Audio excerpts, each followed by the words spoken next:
बहुत समय पहले की बात है, जब धरती, आकाश और पाताल लोक में देवताओं और असुरों के बीच निरंतर संघर्ष होता रहता था।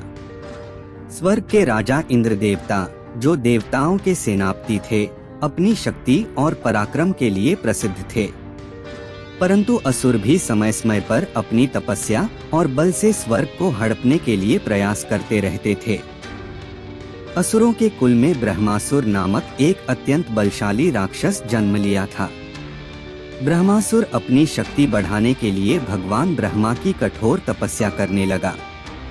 वर्षों तक कठोर तप करने के बाद ब्रह्मा जी प्रसन्न हुए और उन्होंने ब्रह्मासुर को वरदान मांगने को कहा। ब्रह्मासुर ने वरदान स्वरूप अमरत्व की इच्छा व्यक्त की, परंतु ब्रह्मा जी ने कहा कि यह संभव नहीं है। तब ब्रह्मासुर ने एक ऐसा वरदान मांगा कि जिस पर वह हाथ रखे वह भस्म हो जाए। ब्रह्मा जी ने उसकी तपस्या से प्रसन्न होकर उसे यह वरदान दे दिया। वरदान प्राप्त करने के बाद ब्रह्मासुर अत्यंत अहंकारी हो गया और उसने देवताओं पर आक्रमण करना शुरू कर दिया। वह अपने अद्वितीय वरदान के कारण अजेय हो चुका था। उसने कई ऋषियों, मुनियों और निर्दोष प्राणियों को अपने हाथ के स्पर्श से भस्म कर दिया। स्वर्गलोक में भय व्याप्त हो गया। सभी देवता भगवान इंद्र के पास सहायता मांगने पहुँचे। इंद्र ने अपनी सेना संगठित की और असुरों के विरुद्ध युद्ध छेड़ दिया, परंतु ब्रह्मासुर के वरदान के कारण कोई भी योद्धा उसे पराजित नहीं कर पा रहा था।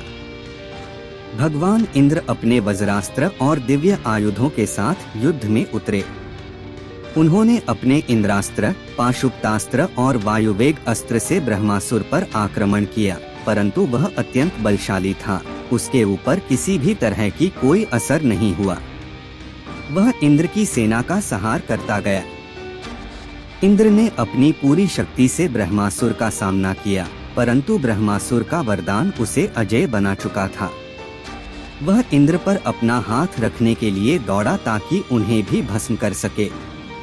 इंद्र को अपनी इंद्राणी और अन्य देवताओं की रक्षा के लिए रणभूमि छोड़नी पड़ी और वे श्रीहरि विष्णु के पास सहायता मांगने पहुँचे। इस महासंग्राम के दौरान देवताओं को भारी क्षति उठानी पड़ी। स्वर्गलोक के कई योद्धा वीरगति को प्राप्त हो गए थे। इंद्र की पत्नी शची देवी और अन्य देवियां भयभीत होकर इंद्र के साथ श्रीहरि विष्णु के पास पहुंची। उन्होंने भगवान विष्णु से प्रार्थना की कि ब्रह्मासुर के आतंक से उन्हें मुक्ति दिलाई जाए। भगवान विष्णु ने देवताओं को धैर्य रखने को कहा और रणनीति बनाई कि ब्रह्मासुर को उसकी ही शक्ति से पराजित किया जाए। इस बीच ब्रह्मासुर ने संपूर्ण पृथ्वी पर भी आतंक मचा रखा था।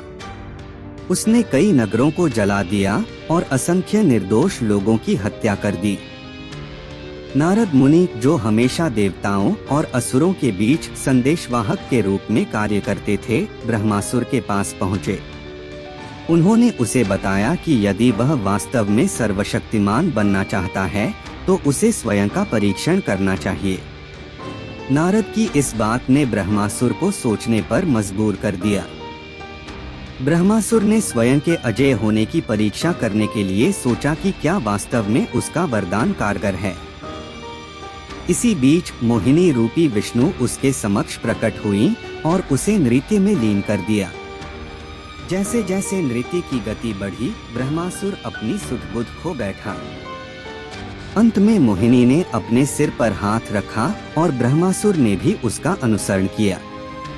इसी क्षण वह अपने ही वरदान का शिकार बन गया और जलकर भस्म हो गया।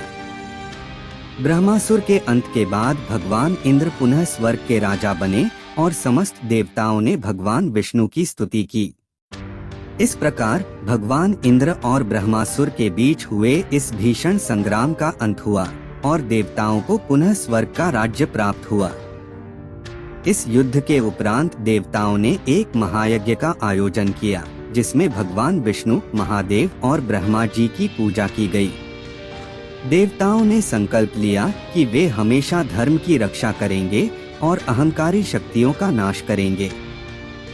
यह कथा हमें सिखाती है कि अहंकार और अधर्म की शक्ति अधिक समय तक नहीं टिकती। अंत में सत्य, नीति और चातुर्य की विजय होती है। देवताओं की एकता और भगवान विष्णु की चतुराई के कारण ब्रह्मासुर का अंत हुआ और संसार में पुनः शांति स्थापित हुई। अगर आपको यह वीडियो अच्छी लगी तो वीडियो को लाइक करें और चैनल को सब्सक्राइब करें। धन्यवाद।